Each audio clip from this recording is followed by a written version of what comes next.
आगे क्या फरमाया, बड़ी प्यारी बात है। आज लोग मस्जिद में नहीं आते, अगर आ भी जाएं पिछली सफ में खड़े होते हैं और सुन्नतें भी नहीं पढ़ते, जल्द से जल्द वो मस्जिद से निकलने की कोशिश करते हैं।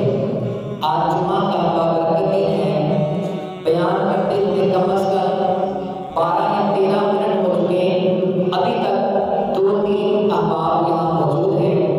लोगों के ज़हन में ये बात होती है कि जिस वक्त जमात खड़ी होगी खुतबे के वक्त हम जाएंगे और जैसे ही खुद सलाम देते हैं, दुआ होती है, सुन्नतें भी नहीं पढ़ते और लोग इस तरीके से अल्लाह की पनाह मस्जिद से निकलते हैं जिस तरह कि उन्होंने किसी महाज पे जाना हो, हालांकि काम भी कोई नहीं होता।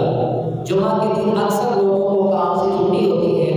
एक ट्रेंड बन चुका है कि फर्ज 2 पढ़ने हैं और जल्दी से निकलना है, जल्दी से।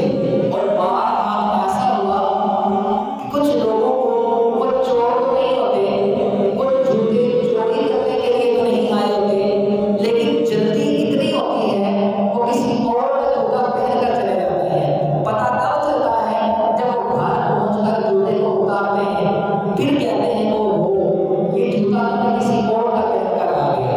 ये इतनी तेजी होती है मस्जिद से निकलने की। क्या ऐसे लोगों को कल क़यामत के दिन रब के अर्श का साया मिलेगा?